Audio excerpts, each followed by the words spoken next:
we're going to get different scenarios. So since we are only dealing with 2 by 2, our different scenarios is that our eigenvalues would either be distinct, they would be the same with multiplicity 2, or they would be complex conjugates. And I think the complex conjugate example gives the nicest visual of this. Although when I graphed this particular example, it wasn't that exciting because of the exponential functions going out too big. But I do want to take a quick look at the graph.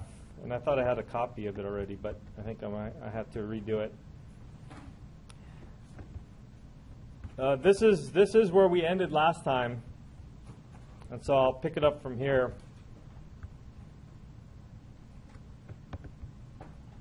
And the other two examples, I was able to write the solutions as x and y's. So what I wanted to do here is I wanted to write it as an x and y solution. So from here, just to finish this off, we have, I guess we should put x first. We have two solutions, x of t and y of t. And based on these matrix representations, you can just break them up, or vector representations, you can just break them up to the first and second components. So c1 e to the t cosine root 2t plus c2 e to the t sine root 2t.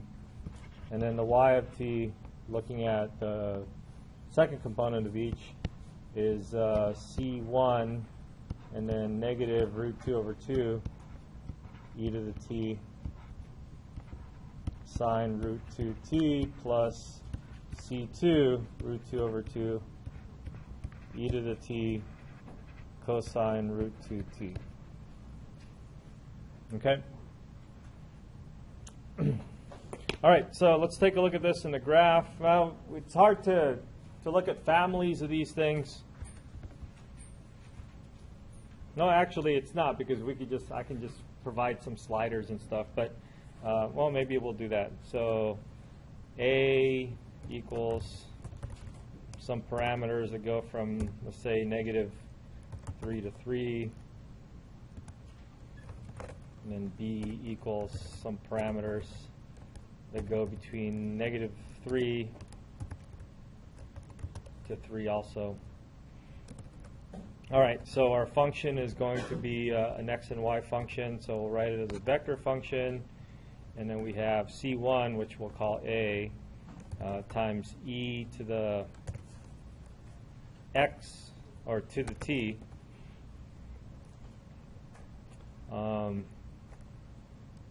then we have cosine square root of 2 times t plus c2, which we're calling b, and then e to the t, and then the sine of that. So for this one, we have c1, and then we have a negative root 2 divided by 2 e to the t sine of that angle plus c2, which we called b, times negative root 2 over 2 e to the t cosine of that angle. And this, the t goes, well, I don't know how far the t goes. Maybe we'll just let t go from 0 to 2 pi or something, or more than that. Let's make it go to 10, 20.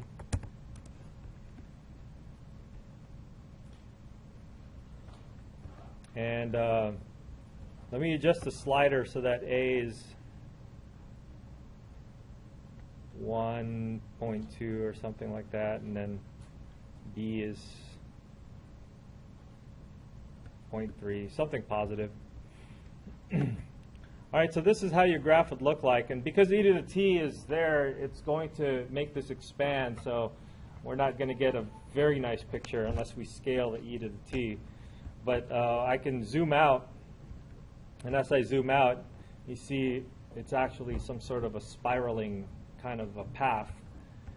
And you see more and more as you zoom out.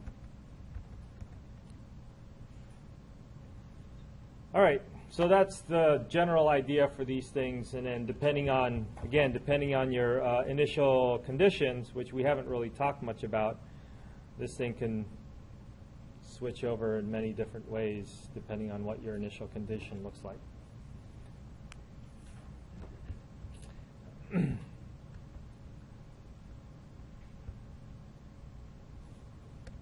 So I don't know if this is worth putting into our notes, but we'll just take a quick picture of that.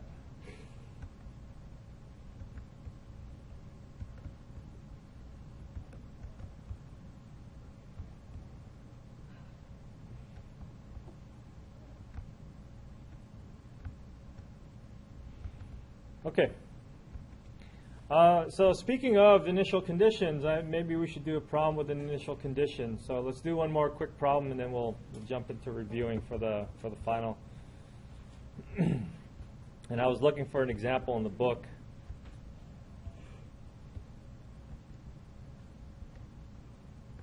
Whoops.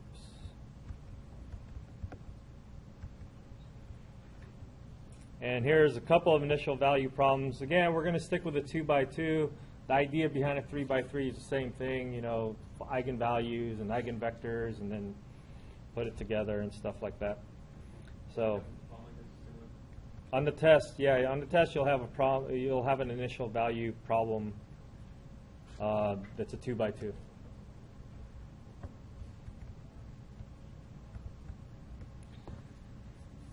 So this particular problem looks like it's in matrix form already. So that's saves us our one little step. And I want to focus on our matrix A and find eigenvalues and eigenvectors. And so A is equal to this. To find the eigenvalues, you want to find the characteristic polynomial.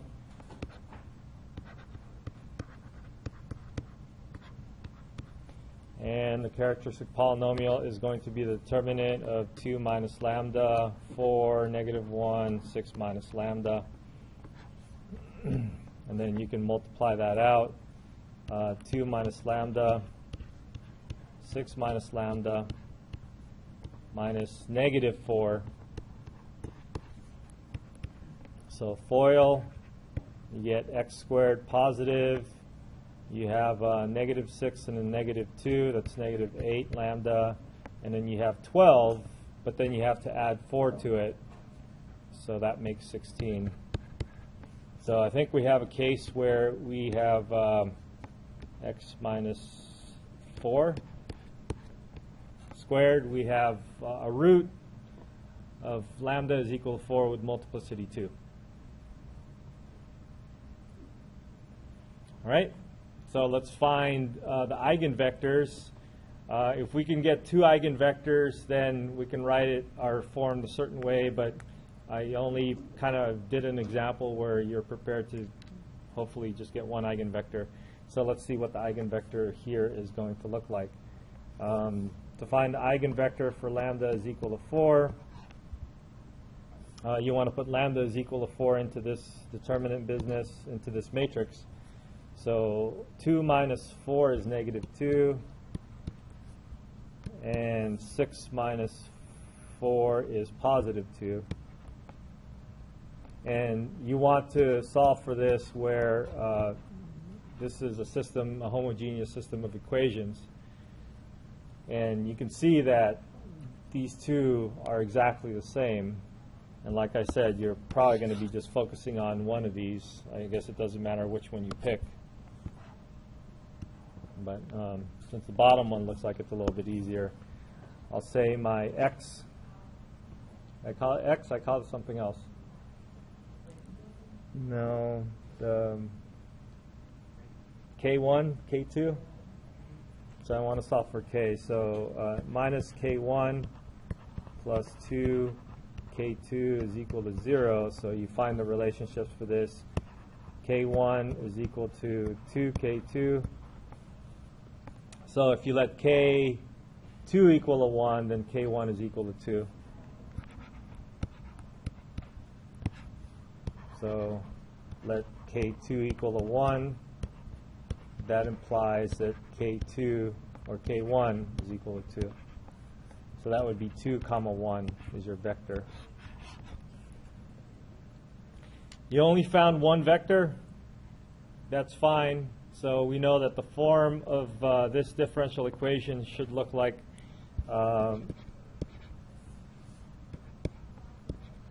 your x vector is going to look like C1, the k, times e to the lambda t. Oh, before we write this out, we need to find another vector, right?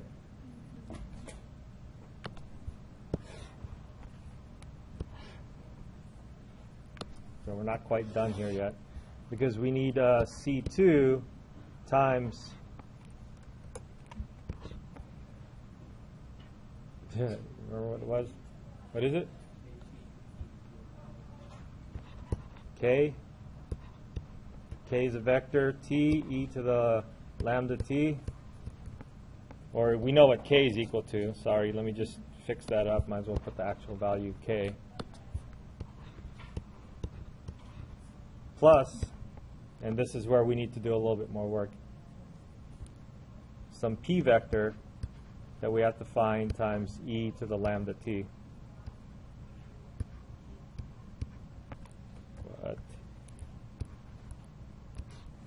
So let's find our p vector.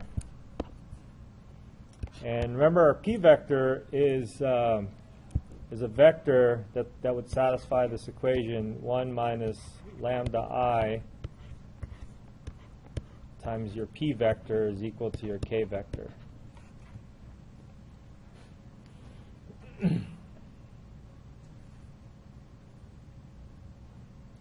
So when lambda is equal to 4, that's what we're working with here.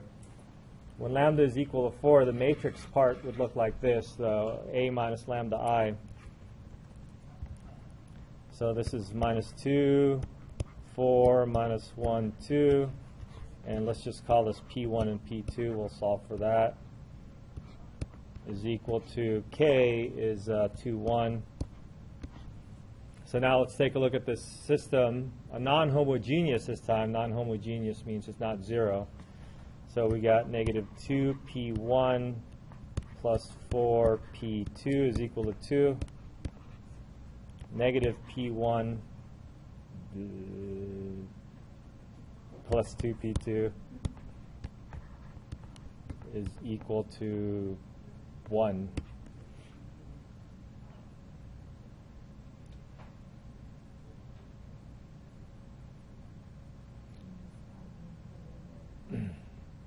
So if we add them together,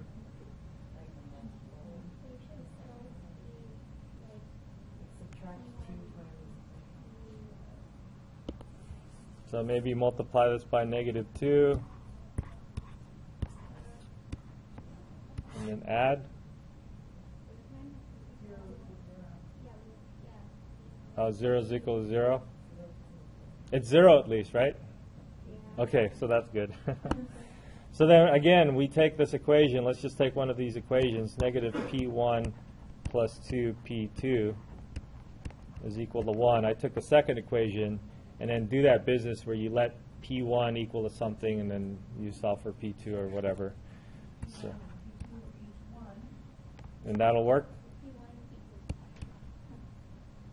So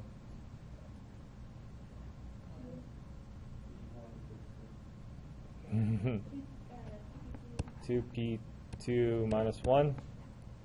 And then so if P1 is 1, then P2 is 1, and we're good. So P1 equals 1, P2 equals 1. Then that'll work.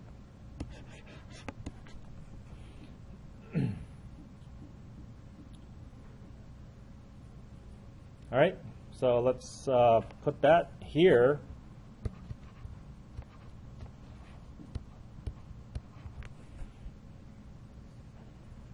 There you go, it's in. Now, since this is a IVP, we have initial conditions, so let's solve for that. And for us to be able to solve for that, what we need to do is we need to actually rewrite it as an x and y system. So x is equal to 2c1 e to the 4t plus 2c2 t e to the 4t plus, now this is just 1, but there's still a c2 that gets distributed, c2 e to the 4t. Y is equal to c1 e to the 4t plus c2 t e to the 4t plus another 1 times c2 e to the 4t. Okay? Our initial conditions, x of 0 is equal to -1, y of 0 is equal to 6, so we'll put 0 in for t, set the x equal to -1, set the y is equal to 6.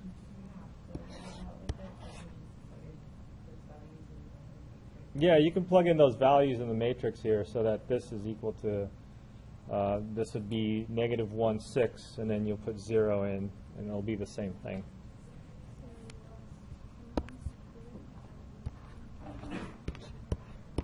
So these things would go to 0, and then you're going to get 2c1 plus c2 equals -1, and then c1 plus c2 equal to 6.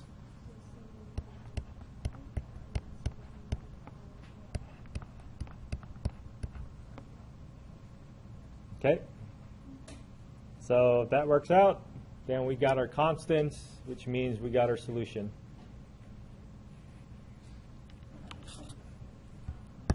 So our final solution, again, you can write it either in vector form or separately like this. Let's see. We'll write it in vector form.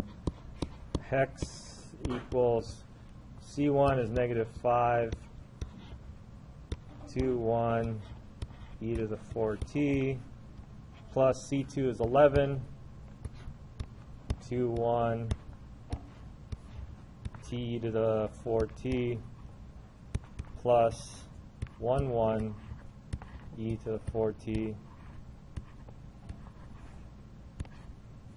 and then that's it.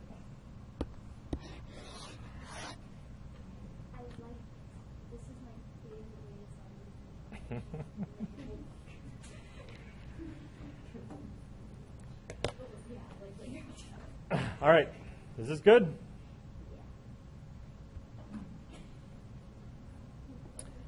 So this is an example where the eigenvalues are the same, multiplicity 2, and this is our result. Okay, let's take a look at what's going to be on the test. No. Yep. Calculator.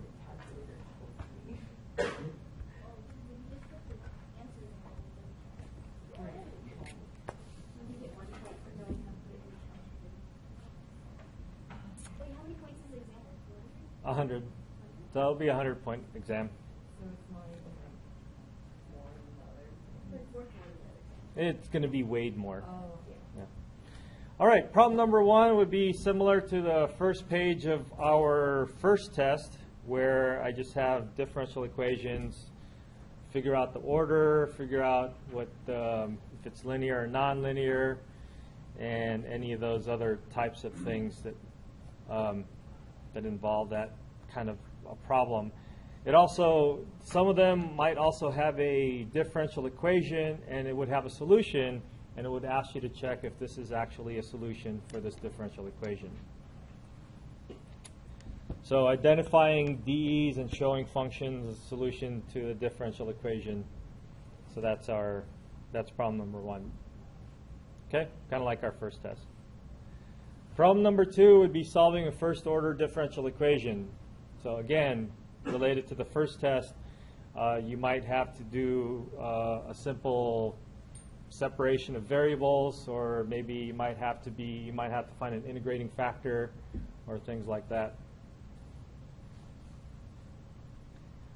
Number 3 would be a second-order differential equation. There's going to be 2 of them. One's homogeneous, one's non-homogeneous. So the homogeneous, you just find the, what's that called?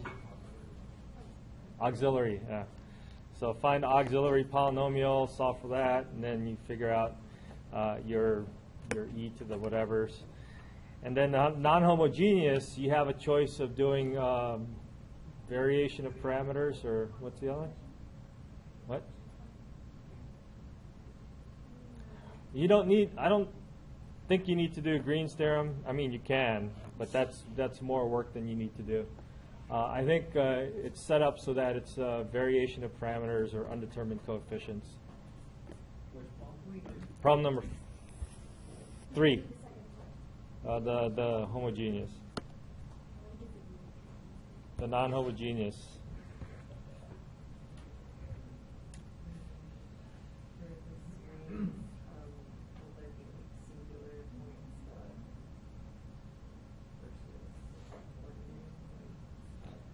So for the problem number 4 for series, you guys we're not going to do any singular points. It's just going to be an ordinary. Ordinary? Your quiz? The quiz, yeah, that was an ordinary point. Yeah.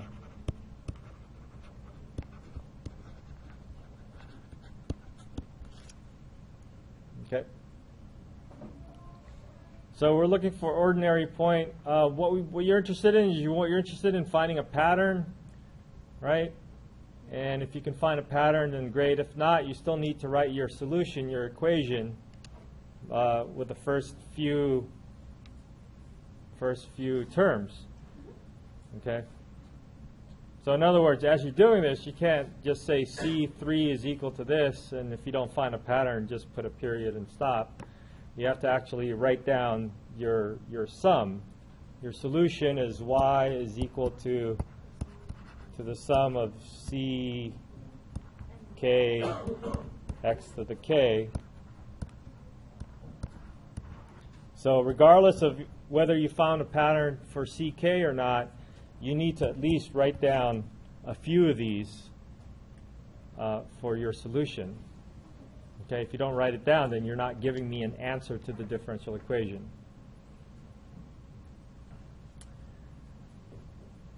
Okay, so yeah, we're going to deal with ordinary points. We're not going to go to the singular for Arrhenius' theorem or anything like that. So there's not enough time. There's barely enough time to do something like this on the test. So there definitely won't be enough time for singular values. Okay, number 5 would be using Laplace transforms. I might have Laplace transforms on regular functions are not really extraordinary because we can we have ways to solve for those regular functions for the non-homogeneous second order or even higher order using a variation of parameters or undetermined coefficients. So this thing will definitely have a step function or the delta function.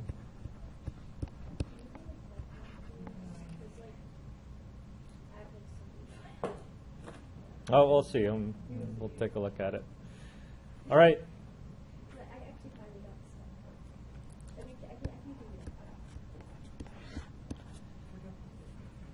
And then the last one would be the last thing we're doing, systems of differential equations. So we're only going to be looking at a 2x2 system.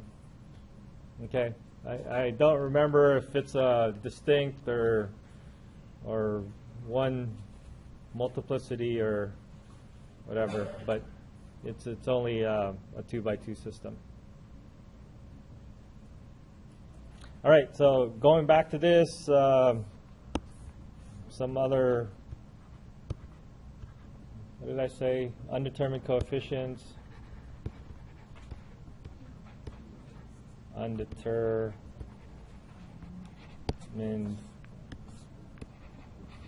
coefficients or variation of parameters. And this is that we've been doing homogeneous stuff, right? So that's just looking for the auxiliary equation. Auxiliary, right? That's what it's called.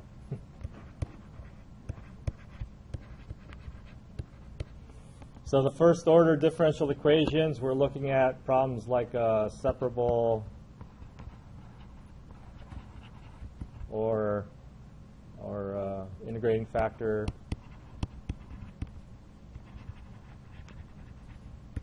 We had some special ones, Bernoulli, exact.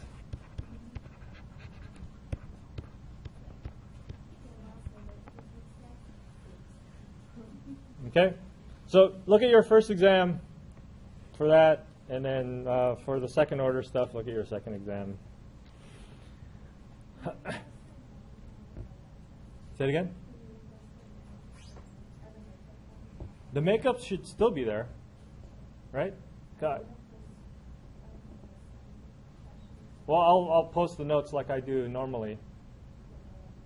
Oh no, yeah, I couldn't make up a bunch of examples, and so just by having these, I think maybe you guys can just look at the sections that we did, look at the assignments that you did, and that'll be.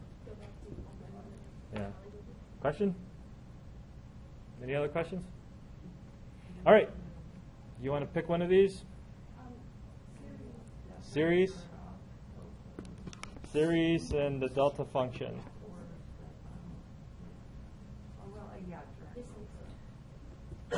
The delta or the? Okay. All right. Let's find some examples from the book. This is probably not going to be the best way to do this, but series, chapter review. We have to make sure it's singular.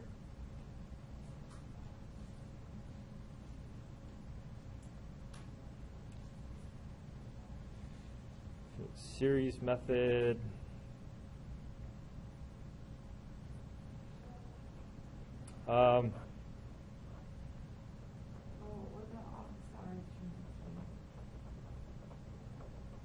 Office hours?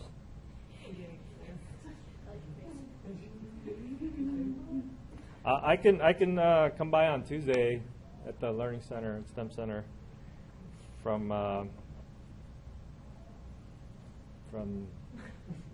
10 to 12 probably.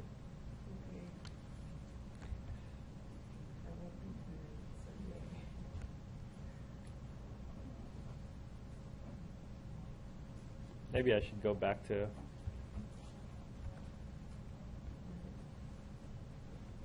ordinary points.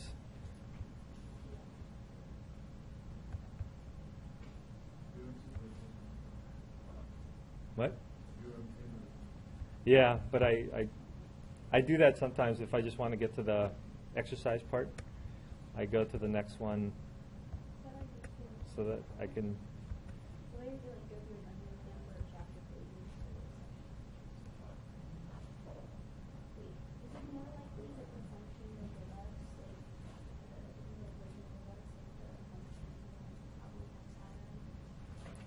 I don't know.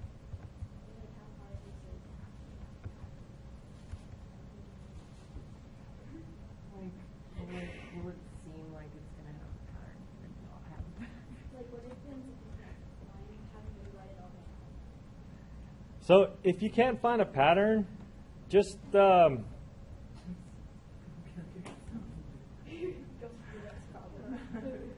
if you can't find a pattern, just like I said, write down the first few terms. You know, especially for something like this, it's a second order.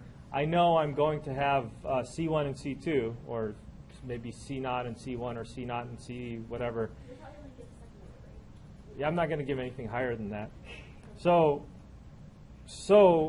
you'll have two separate functions. You want to collect all the stuff with a C1 and all the stuff with a C2. And then write down maybe the first three terms for each of those. If you can't identify a pattern, then just stick with those. All right, so let's try to do this one. Let's see how fast we could do this. We have your solution looking like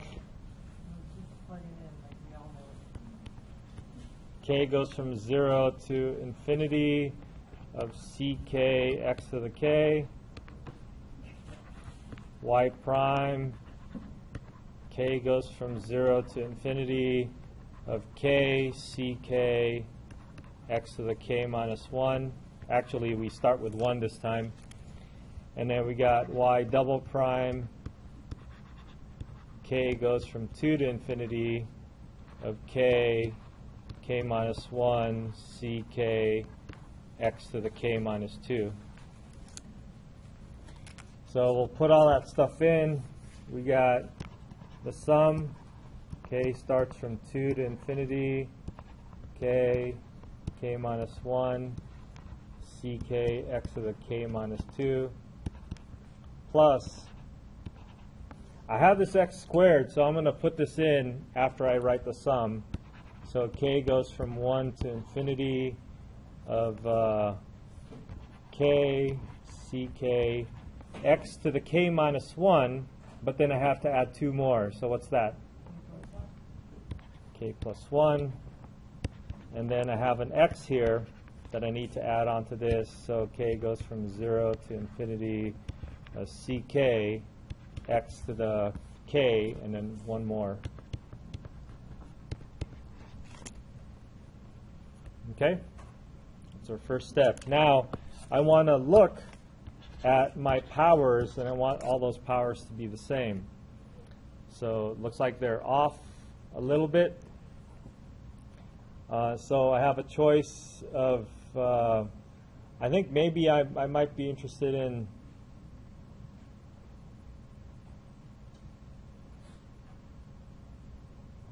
shifting everything to make it look like x to the k. So let's shift everything to make it look like x to the k. So I want everything to look like x to the k. I need to shift this by plus 2, right? So I need to subtract 2 from this. So plus 2, subtract 2. So plus 2 with everything in here. So this is k plus 2. K plus 2 minus 1. K plus 1. K plus 2. X to the k. And then, so now everything in here is shifted. I change all my k's to k plus 2. And then I have my index shifts. Everything with a k in it changes. So in the book, I noticed what they do in the book, and it's probably a good idea. They change the k to a different variable, n plus 2.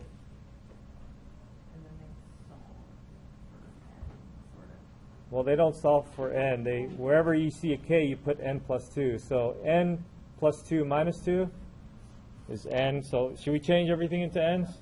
Let's do that. That's what they do in the book, and see if that'll be helpful. Right, but if you solve for n, then you do the part on the bottom, right? The index. Yeah, we'll change this first. So this is n. This is c. The k becomes n plus 2. You have n plus 1 or n plus 2 minus 1.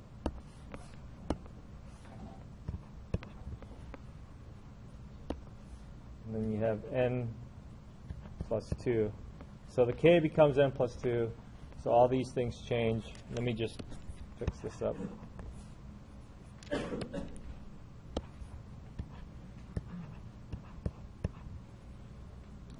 Okay?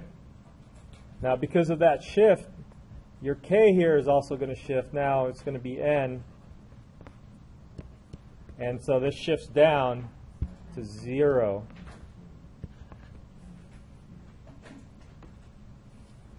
Okay? So the way I think about it is that whenever you do the inside, you do the opposite to the starting index.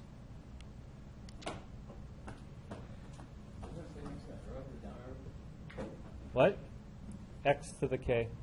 I wanted everything to look like x to the k or x to the n. All right, this one. I want to subtract 1, so I'll probably have to add 1 to the index. So I want to subtract 1.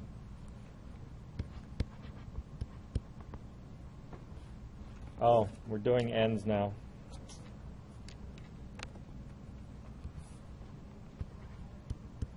So I want to subtract 1, so my k becomes n.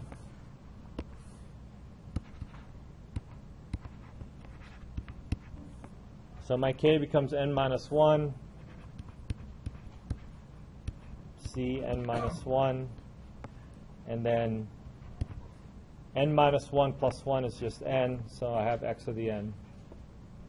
So I subtracted 1 inside, so I should add 1 to this, so this starts with 2. Is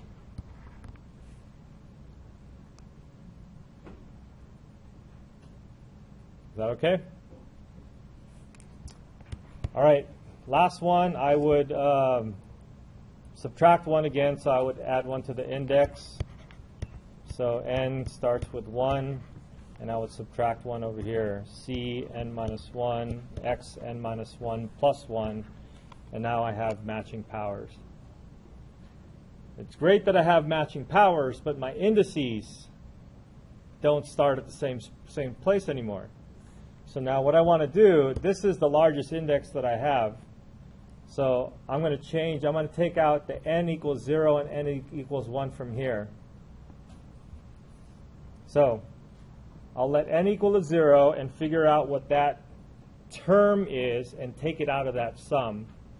And I'll take n equals 1, figure out what that term is, take it out of that sum, and so the rest of my sum will start with n is equal to 2. So n is equal to 0 for this particular sum over here. 0, that's 2 times 1, C2.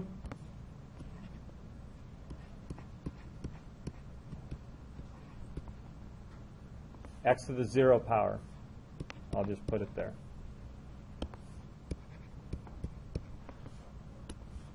Plus, n is equal to 1.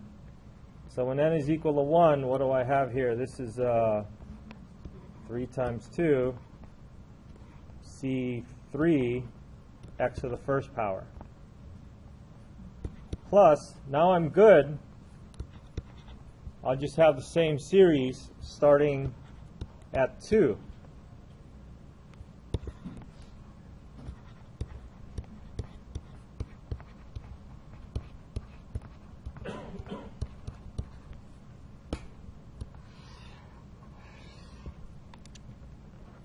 Okay, so that's the first series. Is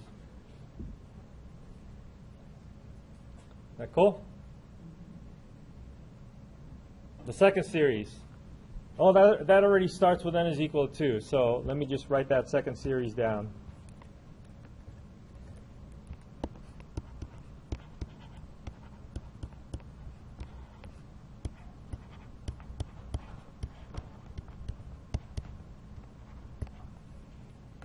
Okay?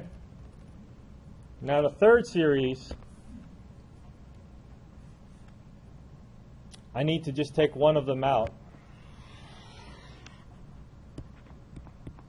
when n is equal to 1. So when n is equal to 1, I have C0, and that's it.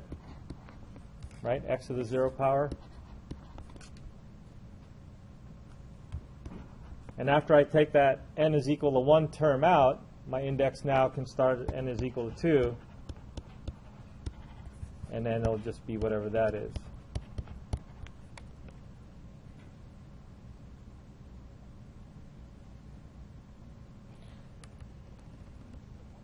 So, simplify. I have n equals 1, shouldn't it be x to 1? oh, that's, yep, there you go.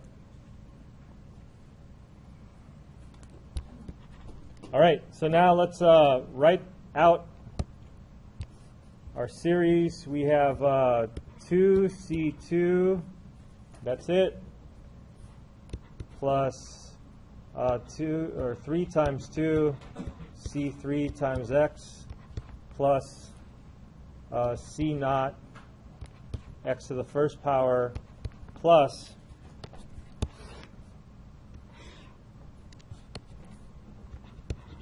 now that they all have the same power of x and the same starting index, I can write this into one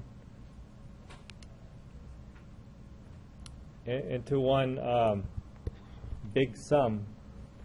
So I have n plus 2, n plus 1, Cn plus 2. That's the first one, and I'll factor out the x to the n.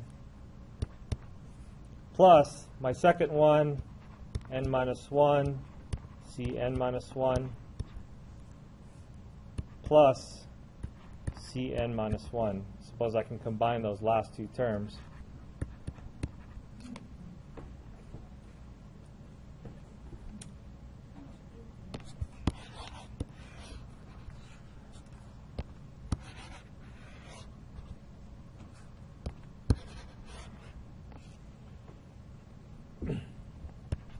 All right.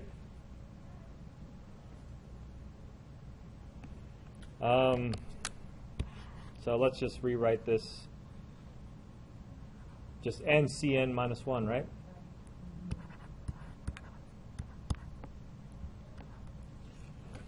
All right. Now let's take that. You guys are about halfway of your page now.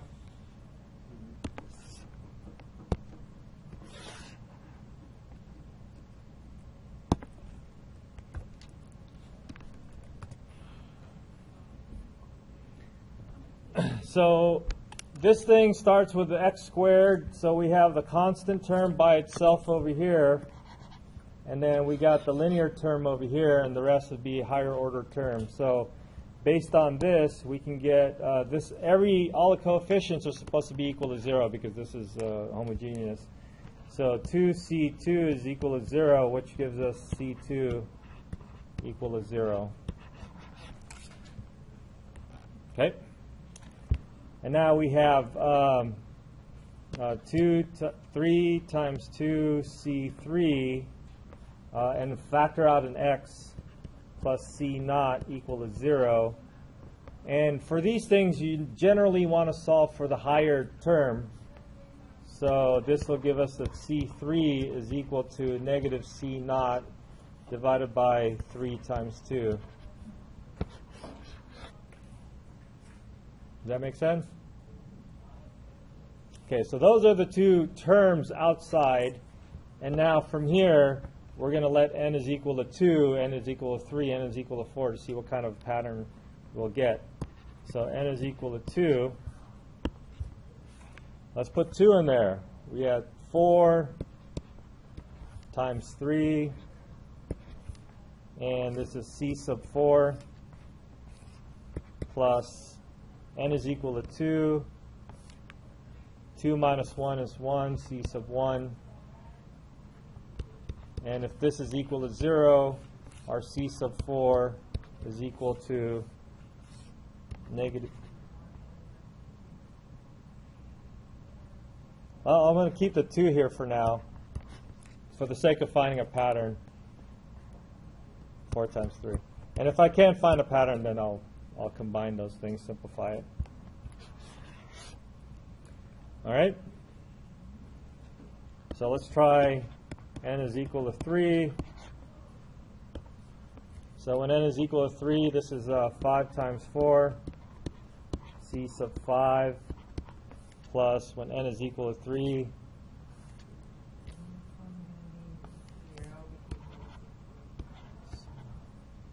this is C2. And because C2 is equal to 0, then C5 is equal to 0, right?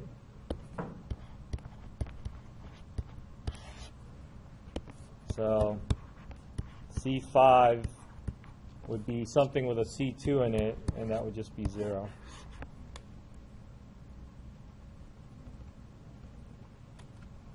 Let's do one more. N is equal to 4. So we got 6 times 5, C6 plus 4, C3. Set that equal to 0, so that C6 is equal to negative 4 C3 divided by 6 times 5. Well, C3, we already have a value for that. That's this. So it's negative 4 times C0 divided by, what? 6 times 5 times 3 times 2. Too bad there's no 4 there. So at this point, it's kind of hard pressed to find a pattern, and so maybe I might just be interested in writing down our solution of what we might have. So let's see. All right, now let's simplify it.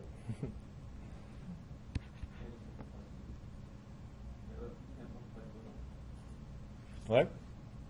We could do a bunch of little things, like if I can multiply 4 over 4 for this, and I can have a 6 factorial on the bottom and all kinds of other stuff. And there's going to be some alternating business happening here too. But let's just multiply it all out. So this is, and cancel things if we can. So this would be positive C0 divided by the 2, and the 6 would cancel with a 4. 3 is 9, 5 is 45. So that's what C6 is equal to. C4 would be negative C1 over 6, and C3 would be negative C0 over 6. Probably should look for one more. Let's do one more. N is equal to 5. We have 7 times 6, C7 plus 5, C4 equals 0. And this is equal to, this C7 is what I'm solving for, is equal to negative 5C4 divided by 7 times 6. And C4 is equal to negative C1 over 6. So not much simplifying to do here. 5C1 divided by, what's 36 times 7?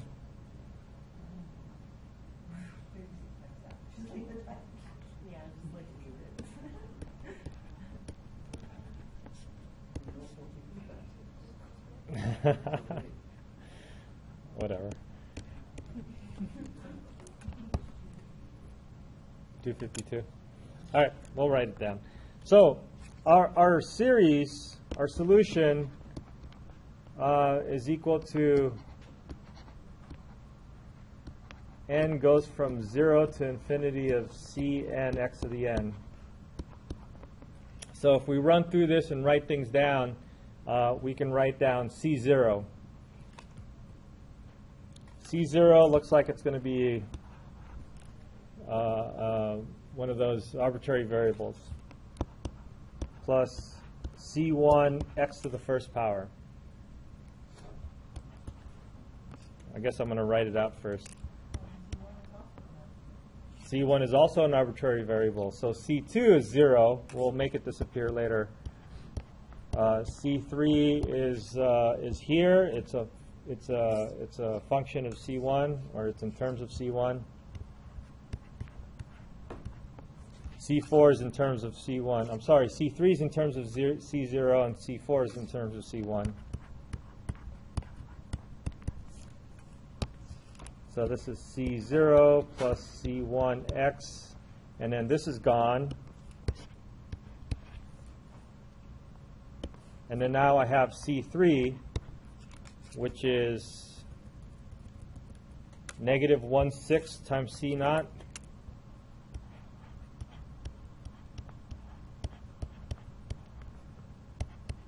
And then I have C4, which is negative 1/6 times C1, x to the 4th. And then I even have C5 here. Oh, C5 is 0. C6 is C naught over 45 positive.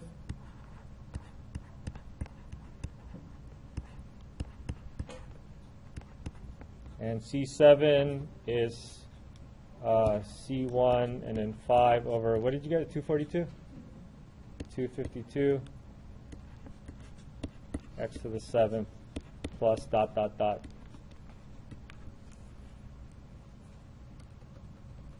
Okay. Now, ideally, you break this up to two different functions so that you're looking at two linearly independent solutions. So the two solutions would be C1 times 1, we took the 1 out, minus x cubed over 6. So if we were to leave it as without doing this, right, it would be not correct. I mean, like, it would be not 0. Or I think it depends on the question. I don't think I was strict about the question, so I think leaving it like this would be fine. But since we are dealing with a second order differential equation, you should be able to identify, or you should try to identify the two separate functions.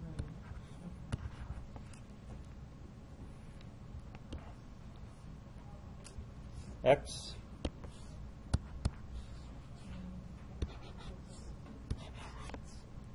minus x to the 4th over 6 plus x to the 7th, 252. So you have at least 3 terms for each of these functions, and this is, if you don't have a pattern, if we weren't able to identify the pattern, then this is good. Okay? All right.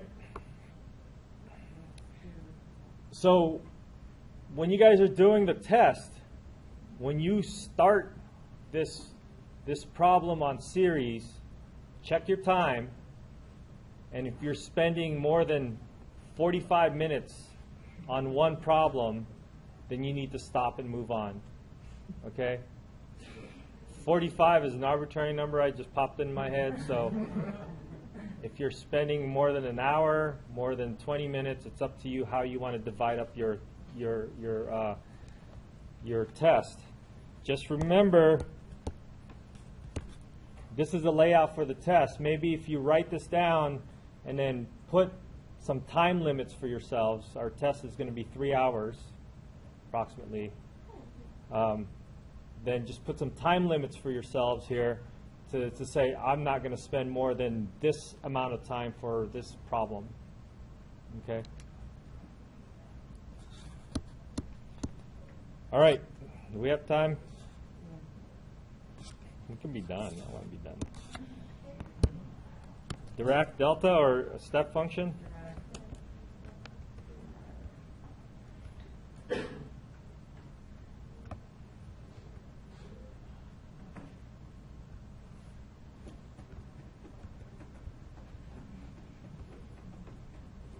So should we do problem number 1? All right, let's do problem number 1.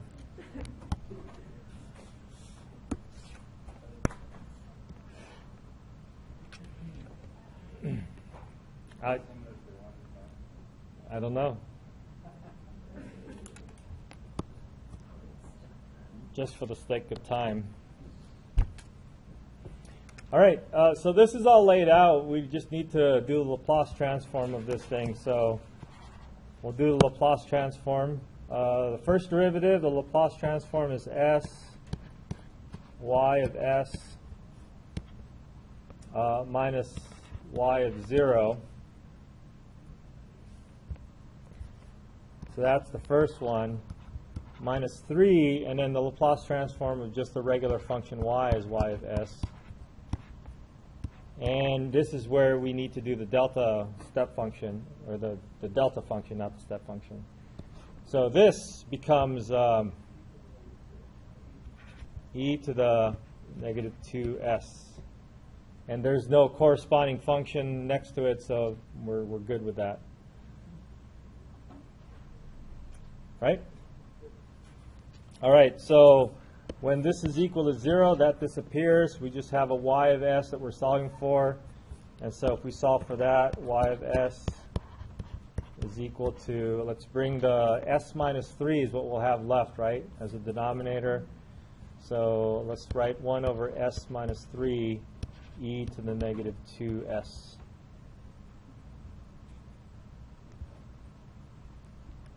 So we did all the work that we need to do in the S world. Now let's jump back to the T world. And to jump back, we have to know the transformation for this looks like a unit function, right? So do you remember what L of something is? I think it was f of t minus a, and then u t minus a, and that's equal to f of s e to the negative a s. Is that correct? So we don't even have to jump this back to, we don't have to do any weird shifts in this. We just have to know what the Laplace transform is that's going to give us 1 over s minus k. What is it? E to the kt. So 3t. So this jumps back to the real world as e to the 3, there's a shift, right? By 2. So t minus 2 times the step function t minus 2. Okay? And you're done. Oh, you say you have to write it out with the step function? This is a step function. But I mean, like, in, like... Piecewise function? Form, yeah. No. No. The delta part from here, it became a u when it came back.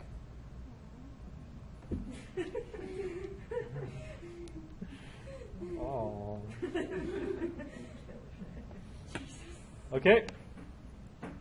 And that makes sense, right? Because it's doing whatever it's doing until t is equal to 2. At t equals 2, it gets whacked.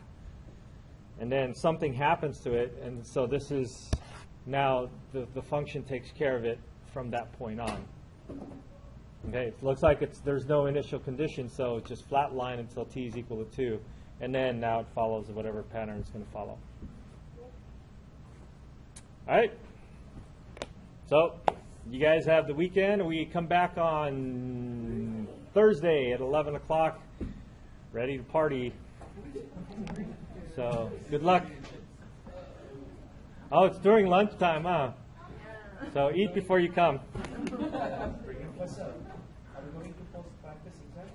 No.